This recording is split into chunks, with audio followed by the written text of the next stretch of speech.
मौसमी बीमारियां इन दिनों लगातार पांव पसार रही है। वायरल बुखार, मलेरिया के बीच डेंगू लगातार असर दिखा रहा है। ऐसे में प्लेटलेट्स गिरने मात्र की खबर से मरीज दहशत में आ रहे हैं और प्लेटलेट्स चढ़वाने के लिए मजबूर हो रहे हैं। मौसमी बीमारियों का सर्वाधिक बोझ इन दिनों जिला अस्पताल व दीनदयाल अस्पताल पर दिखाई दे रहा है। सोमवार को इन दोनों अस्पतालों में 3,800 मरीजों की ओपीडी रही। भीड़ के कारण मरीजों को काफी परेशानी हुई। जिला मलेरिया अधिकारी डॉक्टर राहुल कुलश्रेष्ठ का कहना है कि यह जरूरी नहीं कि प्लेटलेट्स गिरने पर हर मरीज को डेंगू हो। डेंगू की पुष्टि इलाइजा जांच में जिला अस्पताल, दीनदयाल या मेडिकल कॉलेज में है। यह भी जरूरी नहीं कि अगर प्लेटलेट्स गिर रही है तो तत्काल चढ़वाने की जरूरत है। कई बार संक्रमण संबंधी बुखार वाले कई रोगों में प्लेटलेट्स गिरती है जो उपचार से सही होती है। सक्षम डॉक्टर से ही उपचार कराएं। देखिए, आजकल डेंगू बुखार बहुत फैल रहा है और सभी जगह बुखार के, डेंगू के मरीज़ बहुत ज़्यादा बढ़ रहे हैं। तो मैं सबसे पहले तो डेंगू किस तरह से फैलता है ये बताना चाहूँगा। डेंगू मच्छर के काटने से फैलता है और इसलिए हमें मच्छरों से बचाव रखना ज़रूरी है। हम मच्छरदानी का यूज़ करें। जहाँ पर पानी का भराव होता है वहाँ पर पानी का भराव ना होने दें, क्योंकि वहाँ मच्छर बढ़ते हैं और उसके बढ़ने से मच्छर बढ़ेंगे तो वो डेंगू फैलाएंगे।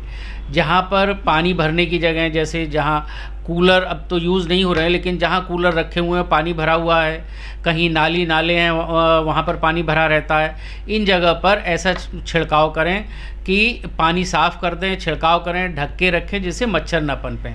और सोते वक्त मच्छर रिपेलेंट क्रीम जो होती हैं वो लगा के सोएं, मच्छरदानी लगा करके सोएं जिससे मच्छरों से के काटने से बचाव हो सके।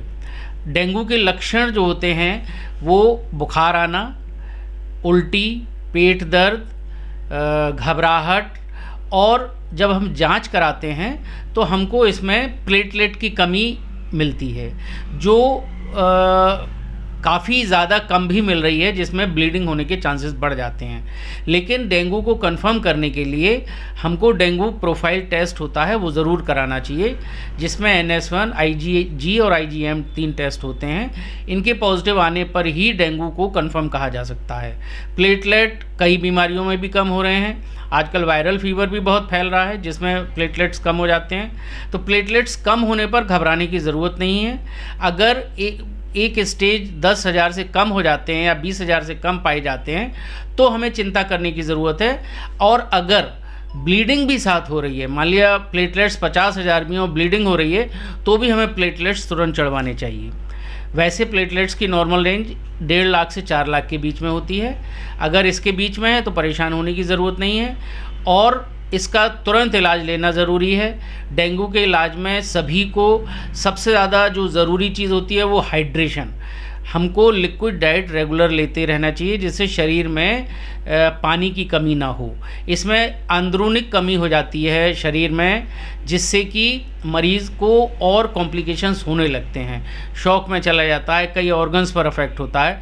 तो हम लिक्विड डाइट लेते रहें जिसमें जूस है, नारियल पानी है, दही है पतला करके, दूध है, मट्ठा है, ये सभी चीज़ें, इलेक्ट्रोल पाउडर है, ये हम लेते रहें तो हम डेंगू को एक हद तक रोक सकते हैं।